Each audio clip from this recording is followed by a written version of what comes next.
The fear of being taken offline is a very real one to less experienced riders, particularly very new ones. In this video, I want to touch on this fear as well as offer a little perspective and guidance to hopefully reduce the impact this situation has on you moving forward.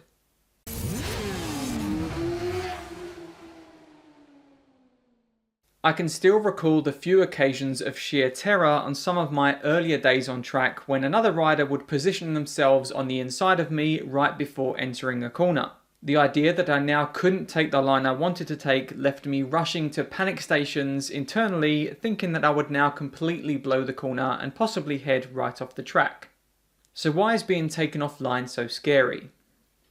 If I had to guess, I'd say it's because we're being forced into a situation we haven't been in before, coupled with the fact that we have very little time to adjust and react to what's just happened. And as a new rider, you won't have a ton of experience of taking the normal racing line, let alone a totally different one. So as soon as another rider forces you off your carefully laid plan at corner entry, it can send all sorts of panic lights flashing as you try to deal with the situation. Like I said, you won't have a lot of experience of using the space differently, and your vision will most likely not be in the best place to help the situation and to keep you calm. And because running out of space is a very real concern for newer riders, all of that comes together to create the sensation that you're now much more likely to do just that.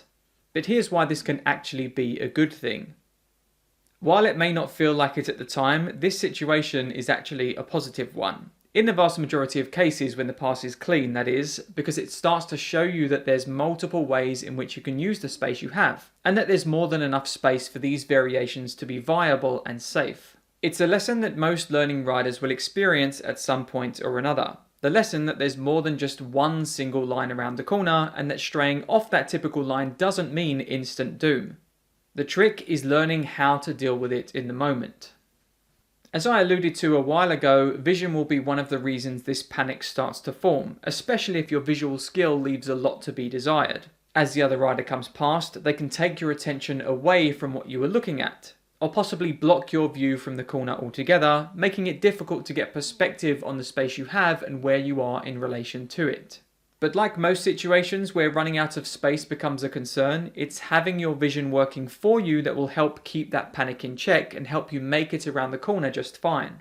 The passing rider will naturally take some of your attention as they come into view, but you have to work to keep track of where you are and where you're headed relative to your own visual markers to ensure you stay as visually located as possible.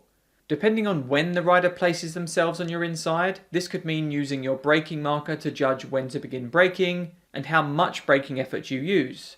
Or maybe using your turn marker down the track to time when you steer into the corner to give the other rider room while still using an okay line.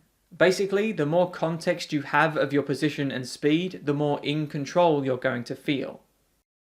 Going wide is perfectly okay. The more you deal with this situation, the more you'll realize that there's actually more than enough space for you to use different parts of the circuit and take a different line. In this situation, it typically means just steering and entering the corner a few bike lengths later than you normally would, using a slightly wider entry for the corner. This will give the rider plenty of space, and if you've timed things right, you may still be able to cut back and clip the inside of the corner to take a later apex. All that's happened is that you've had to take a slightly different line and lose a little more speed than usual, which I'm sure you would agree is a result that most definitely doesn't match up with the panic you experienced heading into that situation.